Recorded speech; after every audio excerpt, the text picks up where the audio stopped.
ମାନେ ଆପଣମାନଙ୍କୁ ବହୁତ ସୁନ୍ଦର ଜାଗାକୁ ଆଣି ମୁଁ ଦର୍ଶନ କରିବାକୁ ଚାହୁଁଛି, ଯାହାର ନାମ ହେଉଛି ମାତା ମଠ।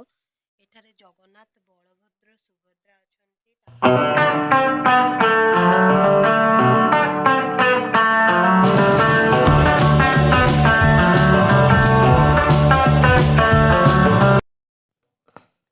ଏଠି ମା ବୃନ୍ଦାବତୀ ଆଉ ଶନିଦେବ ଅଛନ୍ତି।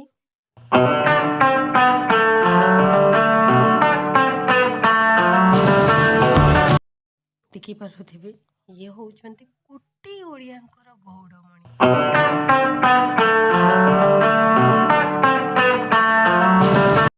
ସରି ସାଙ୍ଗମାନେ, ମୁଁ ଆସିବାର ରାସ୍ତାଟା ଦେଖେଇ ନଥିଲି। ଆମେମାନେ ଏପଟେ ଏକ୍ଜିଟ୍ ହଉଛୁ, ଲୋକମାନେ ଇନ୍ ହଉଛନ୍ତି। ଏଇ ଜାଗାଟା ବହୁତ ସୁନ୍ଦର ଜାଗା ସାଙ୍ଗମାନେ, ଥରେ ନିଶ୍ଚୟ ଆସି ଏଠି ଦେଖନ୍ତୁ। ଯୋଉ ଛୋଟ ବୃନ୍ଦାବନ ଯାହାକୁ କହନ୍ତି, ଇଏ ହଉଛି ସିଏ।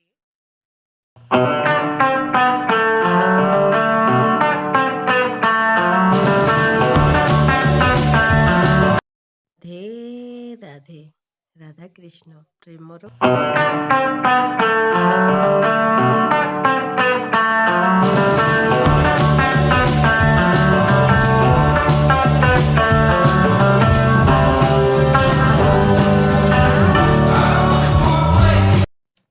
ଇଏ ହଉଛନ୍ତି ମା ସରସ୍ୱତୀ ବିଦ୍ୟାଦାତ୍ରୀ। ହଉଛନ୍ତି ଶ୍ରୀ ଚୈତନ୍ୟ। ଗୋଟେ ସୁନ୍ଦର ଦୃଶ୍ୟ, ଏଠି ମାତା ରାଧାଙ୍କ ପାଦ ଧରିଛନ୍ତି ଶ୍ରୀକୃଷ୍ଣ।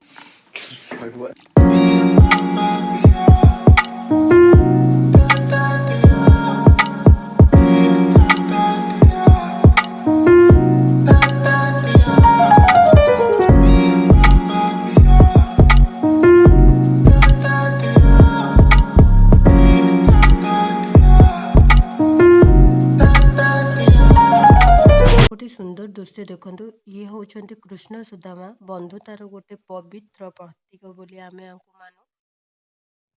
ହଉଛନ୍ତି ଗୋମାତା, ଯାହାଙ୍କଠି 33 କୋଟି ଦେବଦେବତା ଅଛନ୍ତି, ଆଉ ମା ଅଛନ୍ତି, ହଉ ତାଙ୍କ ପାଖରେ ତାଙ୍କ ପୁଅ ମାନେ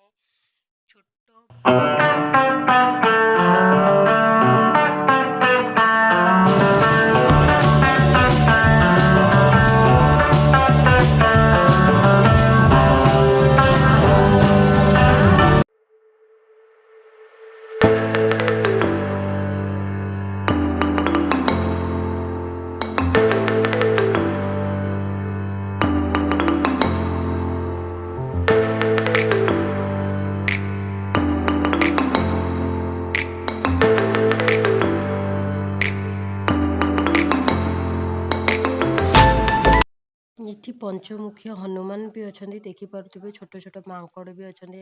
ଏ ମାଙ୍କଡ଼ ପାତି ମାଙ୍କଡ଼ କହିଲେ। ଏଠି ହଉଛନ୍ତି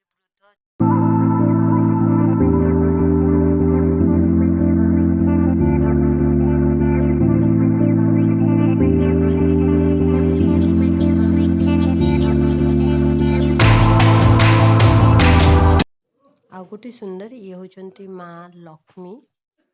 ଏଠି ଅଛନ୍ତି ମା ଲକ୍ଷ୍ମୀ, ଭିତରେ ବି ଅଛନ୍ତି, ହେଲେ ଭିତରେ ବହୁତ ଠାକୁର ଅଛନ୍ତି, ହେଲେ ଯାଇ ହବନି।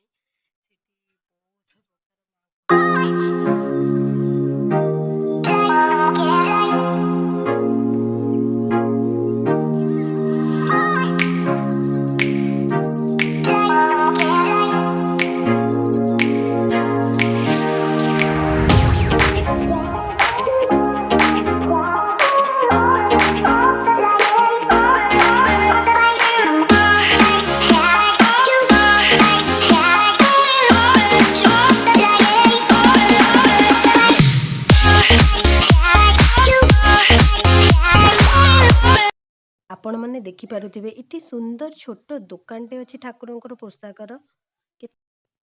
ଠାକୁରଙ୍କର ମୁକୁଟ ବି ଏଠି ମିଳୁଛି। ଏଠି ଠାକୁରଙ୍କ ସହିତ ଫଟୋ ନବାର ବି ସୁବିଧା ଅଛି।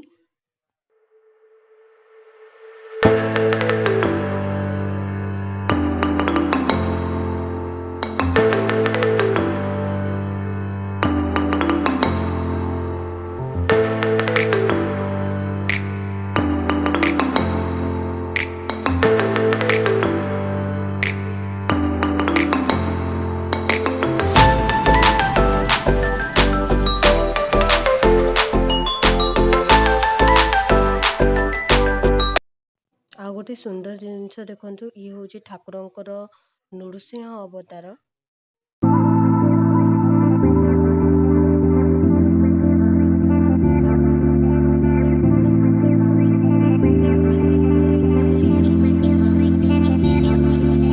ସମୁଦ୍ର ମନ୍ଥନ ବେଳର ଯୋଉ ଦୃଶ୍ୟଟା ନା, ଦେବତା ଆଉ ଅସୁରଙ୍କର ଥିଲା। ଏଇଟା ସେଇ ସୁନ୍ଦର ଦୃଶ୍ୟ ଯୋଉଟା